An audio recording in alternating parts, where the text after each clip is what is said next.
Welcome and hello. Welcome to the Go Plan video library that includes Greenleaf Financial Fitness Series and other financial professional series involved with personal financial wellness. This series, along with other videos, will be posted on our Go Plan YouTube channel, websites, and other social media outlets. My name is Jim Hiles, and as your host, I think it's important to highlight what financial wellness is and how tools like Go Plan 101 can help Americans achieve their goals and wishes. So, what is financial wellness? It is defined as the overall financial health of an individual. What it does for you is probably most important. It helps you increase understanding all things related to money. It can also help decrease stress, help you make better decisions, and perhaps most importantly, keep you on track as things change in the future. What's Go Plan 101? Well, Go Plan 101 combines web technology and educational content with behavioral change solutions, free software, and a huge resource center full of focused responses. Translation? Simple. Go Plan 101 is a cool site that helps people deal with their money issues so they can do what they want to do. And you also have the capability on our site to talk to a coach or go right to the resource. At the end of the day, financial wellness is only as good as the actions taken. So sit back, relax, and enjoy the video.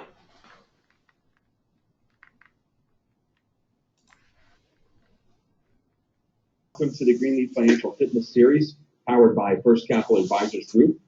20 minutes to a healthier, wealthier you. Today's topic for the webinar is Investments 101, where we're going to talk about stocks, bonds, mutual funds.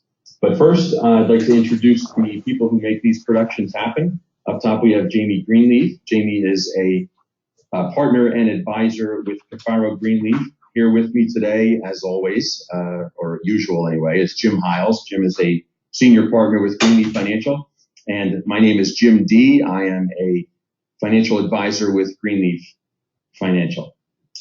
So our goal here today, since this is the first webinar of the new year, and since there's so much going on in the news and financial markets lately, it's to get back to the basics and have a little bit of a refresher course. So Jim, why don't you start us off with our different types of investments? Sure. Happy New Year, everyone. And today's the subject is investing and how to invest money. And we're in an interesting place in the economy, and certainly when we look around what's going on politically and around the globe, there are a lot of conversations about how do I invest money. And I think Jim is right. A lot of this is getting back to basics and staying focused. When you talk about the different types of investments, for this particular webinar today, we're going to be looking at cash to some degree, but primarily equities or stocks, fixed income or bonds, and what are called alternative investments as well. Very good. So what is a stock? And, Jim, you and I talked about this a lot in terms of what this means, because we say, hey, just go buy stocks or buy your stock fund. Well, let's just break that down. What is a stock? It is a ownership in a company. And let's just take an example of I own an iPhone, you own a Google phone. Let's say I really like this product and I want to be a part of this story. I can go invest or buy a certificate that represents ownership in Apple. Now, as a stockholder, I then ride the market. I go up and down with the value of that stock certificate. I really don't have any say-so in the company unless I have a certain amount of stock. So I'm just kind of investing along with the company based on their story. And when you look at why you want to do that financially, is because you like the iPhone, you like the Google phone, whatever the product is, and you think it's going to make money. And that's what stocks are based on. The value of a stock is based primarily on what it can produce in terms of profits or earnings to the stockholder. That's why you buy a stock. You want it to go up in value, or based on its profits it's producing, give you some return back. And hopefully that return back will be a real positive return. That's a sign of a good investment. But sometimes with stocks, there are no guarantees, and you're going to go up and down with value of stock, and you could go bankrupt with stock. So you have to look at picking and choosing stocks carefully, and we're going to talk a little about how to do that today. I do want to make sure that we're talking about what are called publicly traded stocks, something that's out on the exchange that you can buy and sell. We're not talking about something that's called a public offering. We're assuming this is already offered to the public. And what happens there is you can see our Gerber baby up here. You're going to love that Gerber baby. This is a common share or common stock, or this is 100 shares of Gerber. This is what it actually looks like. They still issue these if you ever want to go get certificates of stocks, but what determines the value of that piece of paper is essentially what market participants think it's worth in the market at any given moment. Right, but we should point out that in most cases, people don't actually get this physical certificate, right? Even though they're nice to look at. Yeah. Doesn't happen too often. So let's talk about the different types of stocks. People see these in their mutual fund titles, or they hear it on the news. And what does it mean? So when we talk about growth stocks, these are the shares in a company whose earnings are expected to grow at an above average rate over time. They typically trade on future earnings, what people think they're going to make, or how fast they're going to continue to grow their profits. Oftentimes we see them in what are known as the higher growth industries like technology and biotech. You see the big names up there. They've called those the FANG group, the Facebook, Amazon, Apple, Netflix, and Google. They've got their own acronym for that group of stocks right there. And then we have, of course, value stocks. Yeah, value stocks are, for those of you who know who Warren Buffett is or understand how he tries to buy stocks. He wants to buy things that are on sale, things that are undervalued in the market or underappreciated. There may not be anything wrong with the company, but maybe people don't want to own that kind of company right now. They generally tend to be more mature companies, or can be more mature companies, that pay dividends. And these can be companies like AT&T and Procter & Gamble and CVS, your standard big company that's out there. What you're trying to do with the value stock is you're trying to buy those stocks on sale. Got it. Now we have the equity style box. So people probably see these, and if they're looking at their 401k options and their mutual funds, they see large cap value. Those are the styles, the value, growth that we just talked about.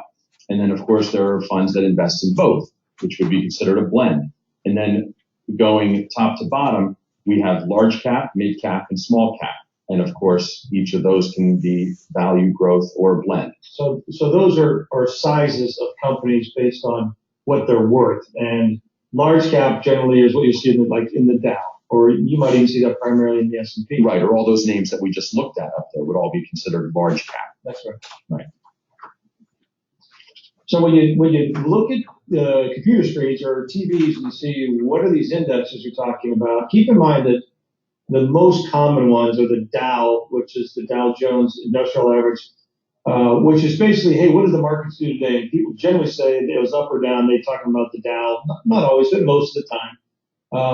But the problem with the Dow is it's only 30 large, significant stocks. So it's not a very good indicator of what happened across a more broader market. But they were the first people that came out with an index, right? So that's why it's been the most popular ever since, right? That's right. That's one of the leading indicators for a long time. And then Standard & Poor's came out with the S&P 500, which is now probably more the benchmark because it's 500 of the largest U.S. stocks that in one place to go look at what it's doing, quote unquote, in the market.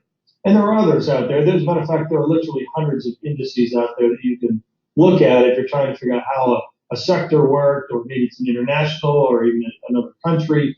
There are different indices for different things. Right. We talk about the different types of stocks. Talk about in the indices. Why don't we talk about what how we value stocks, right? People always say, well, why is a stock worth X amount of dollars? And there's some confusion there. We thought we would talk about the basics of that too. Right? Yeah, first of all, I love this chart. This happens to be from Standard & Poor's, it's S&P stock reports. You can go get various places to find stock research. But essentially, stock valuation is called fundamental analysis. Fundamental analysis focuses on financial ratios or profitability of the company, or how much debt the company has. And there are certain ratios which help us determine what the stock might be worth, like price over earnings or PE ratios, or maybe it's dividend that it's yielding. And you can go find different ways to look at stock reports to help figure out whether or not this is a company that you want to own based on it being profitable. Certainly a number of companies like S&P will do a lot of the homework for you. And again, the reason I love this chart is this was Amazon. And Amazon was a hold back in 2000, I think it says 2010 as a 3-star company. Okay, right. And the value of the stock, I think, was $137. Wish I would have this opportunity to buy it today if you look at the price of Amazon today. So the analysts aren't always right. The analysts aren't always right, and although it's a 3-star and it's decent and it's a hold according to the S&P at that particular time, you kind of have to do your own homework to feel comfortable with the kind of style that you're looking for, or at least understand what the manager of your fund is looking for when they look at the stock. Right. Okay. So we covered stocks quickly, right? We don't have much time. So now let's cover fixed income or bonds, right? They're the same thing. Our industry tends to use different words for the same thing a lot. But basically, how are bonds broken down? What different types of bonds can you own? And what we see up here is that we have corporate bonds, and inside of that, we have investment grade bonds, which are higher quality companies, and then high yield bonds, which are generally companies that have a lower credit rating than the investment grade. We have government bonds, which people hear about treasuries, right? Treasury bills, notes, and bonds that those are issued by the U.S. government, and then municipal bonds, which are issued by municipal governments, and those are typically tax-free. Most of them are tax-free. And then we have government agencies, which are a quasi-governmental security, and international bonds, which of course can be corporate or government as well. So let me make sure I understand this. So you go back to that picture and that certificate over there. Remember what a bond is. You're lending money and getting paid an interest rate. That's what a bond is. You're not owning the company. You're actually you don't have a share in the company. You're actually just lending money to a company, and by lending them the money, you're getting paid a certain rate of interest. Right. So I think the fundamental reason you buy a bond is because you want to get paid a certain rate of known interest. That's one of the main reasons this is different than a stock, because there's much more of a known quantity of return in these things. Right, which is why they're considered to be more conservative than buying a stock in the same company, right? So talking about the fixed income style box, like we saw the equity style box, right? This is the same grid, but for fixed income. So we have from top to bottom, we have the highest credit quality, the mid credit quality down to the lowest credit quality. And then from left to right, we have short, intermediate, and long term. That's how bonds are typically broken down. So when you break these out into categories, by the way, the bond market is the biggest market out there. And you want to try to categorize things because there's so many ways to do this. But each one of those blocks behave differently in the marketplace. That's why we do this. Like, for example, a low quality long-term bond is going to behave much differently than a high quality short-term bond, which is why you sort of get why these blocks are important, because if you don't know, bond is not a bond is not a bond. Sure, right. They get lumped together oftentimes. Right. And people say, well, bonds did this, right? This is kind of like saying stocks did this when the market may have done something, but that was only 30 stocks in the Dow, and maybe only half of them were up or down that day. So we talked about cash up front, that the shortest term, highest credit quality would be a U.S. Treasury, right? And that's the closest thing to cash we have. Yep. But like you were just saying, long term, low credit quality is a completely different animal. Right. Now, we're not suggesting you should own one or the other at this point. It's just a matter of education as to knowing the choices. And this is an area we call alternative investments. These are things which generally aren't just a stock or a bond, a typical stock or bond. And let me explain what they are. They're basically two different types of alternative investments. There are liquid alternatives, and these are things, again, which don't necessarily behave like a standard stock or bond, but they kind of act like one, because oftentimes they are companies. Like, for example, real estate investment trusts, the trusts called REITs, R-E-I-Ts. These are essentially companies which own pieces of property. So it might own 100 pieces of property, but you're buying a company called a REIT, real estate investment trust, that owns property. What you need to understand is you look through to the underlying asset or the real estate that it owns. It may own condominiums. It may own medical. It may own commercial. It may own residential apartments. So if you're looking to get into real estate where you want that idea of rental income, REIT may give you an opportunity to buy that, and they do behave slightly different than the rest of the stock market because you're buying real estate investments. Infrastructure, things like pipelines. You see a picture of Plains Pipeline up here. These are simply companies which are investing in the infrastructure build out and behave differently in the marketplace because of the way they're structured. Generally, they're in the form of a partnership. Commodities, this is not a stock. This is buying gold or silver or something like oil or something like that. So these are the things which don't behave anywhere near what a stock is per se, but they can be invested in. And they're not buying companies, you're buying things. Hedge funds, a lot of discussion about what a hedge fund is, good, bad. We think that there are good hedge funds and there are bad hedge funds. And we think that hedging makes a lot of sense if you're looking to reduce the up and down in a portfolio, which is what this term correlation means. You want to have assets in the portfolio which don't relate to other assets in the portfolio. That's called correlation. It reduces volatility or the ups and downs in the market. Great. So now let's talk about ways to own these different asset classes, right? We talked about stocks, bonds, and alternatives. Now let's look at the ways you can own them. And basically, you can own them either outright or you can own them through mutual funds and ETFs.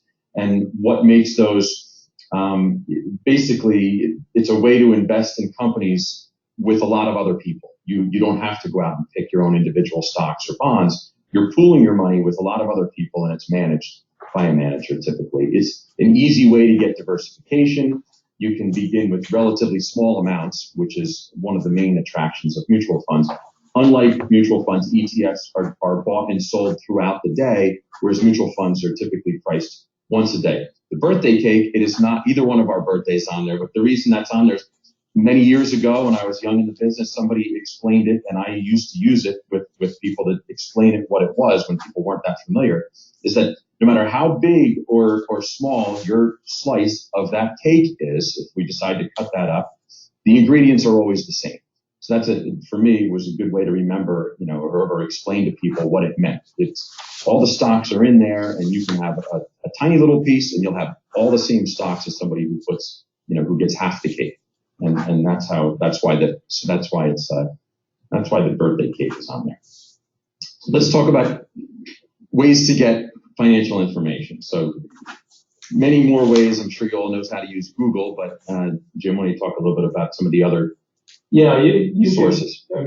If you're investing in mutual funds or stocks, they'll probably tell you that you must read before you invest, and we agree with that. And if you're investing in stocks in particular, you should ask for something called the annual report, which will give you all the numbers, the business plan, what they're trying to achieve within the business. And there are all sorts of financial publications. As a matter of fact, there are probably too many of them, but nonetheless, there are some popular ones up here to look at that give you, kind of interesting information flow as you read them and read and stay consistent with them. That way you'll begin to learn and get a feel for the market. The last one is a prospectus, which is really the offering document. If you want to buy a security, a mutual fund, an ETF, then typically the prospectus will tell you what the investment's all about. Very good. So here we go. We're talking about the different, we talked about stocks, bonds, we have treasury bills, which we said were cash, right, and inflation. And from 1926 all the way through 2017, and we can see, obviously, small stocks have been the best place to have your money over the long term. So the question becomes, why not put it all in small stocks? Let it ride, baby. And the answer to that is, obviously, managing money often means, and more often than not, means managing emotions, right? So this is the roller coaster that we go through when we go through stock market cycles, right? So just like the stock market and the economy cycle, so does the human emotion cycle.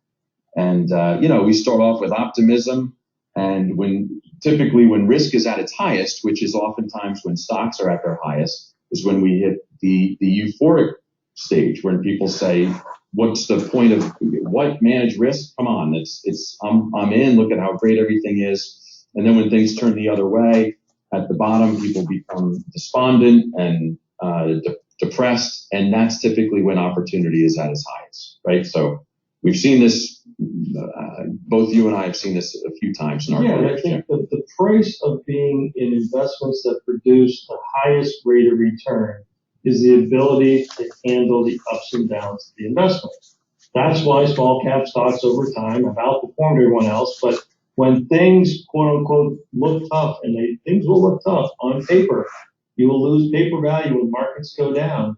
then everyone hates that particular investment because they feel like they've lost money. And it's different this time. That's the great lie, right? It's different this time. It's not going to come back because I heard somebody on CNBC last night tell me that it was different. The key is when you're investing is when you're managing your emotions. What that means is someone told me a long time ago that the way to handle fear is to identify what fear is. And once you identify what fear is, you then can identify potentially where you are in the process of investing. So if you're feeling panic or capitulation or despondency or depression, then where are you in the investment cycle? You're probably at a place where you might want to think about doing the exact opposite, doing the George Costanza and buying in when you feel like you shouldn't buy in. And the point is, okay, so here we have what we're going to look at the breakouts of here's the stock market, compound annual return 10.5% from 1970 through 2017. We don't have 2018 on there yet.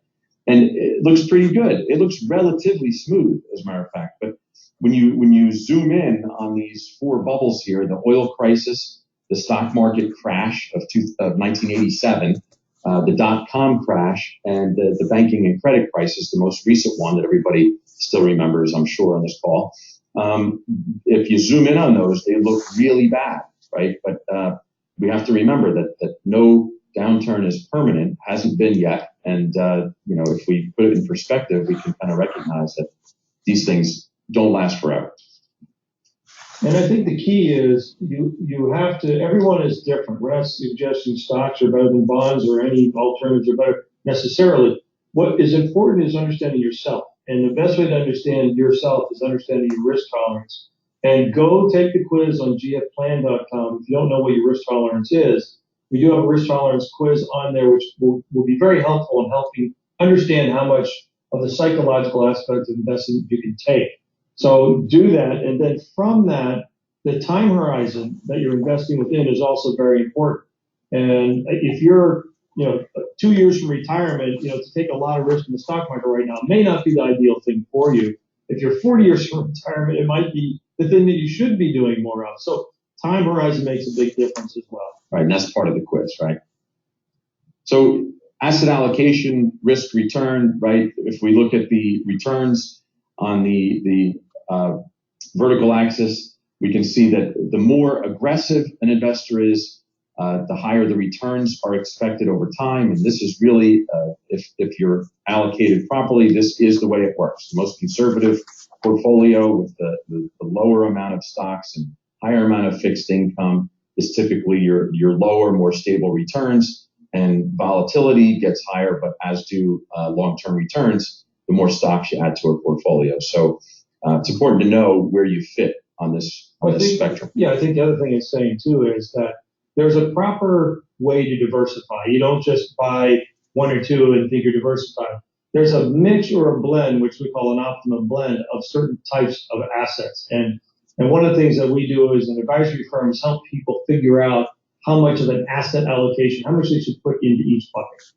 So we covered a lot of ground, and let's just summarize. It's time to put this information to work.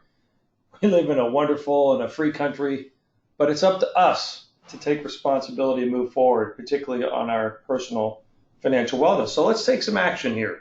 Let's go and explore this financial stuff. Take a buddy with you if you need to. Have some fun. Learn a little or learn a lot about what you can do financially. These videos and websites, I hope you enjoy. I think they're great. But if you're like me, sometimes you just want someone to talk it out with. So seek out coaching from our site from professionals who've been vetted to provide you with complimentary initial consultations as being part of the Go Plan 101 experience. If you've not started your planning, or even if you have, use today's video to explore the area of concentration. Make sure you understand how it impacts you. My favorite quote is, life doesn't go in a straight line. You need to stay on top of it. So consider subscribing to our newsletter or our YouTube channel. Please reach out to me if you want more help or have questions. And lastly, thank you for listening. Now, go plan and go attain your financial wellness goals. Jim Hiles signing off for today. Take care.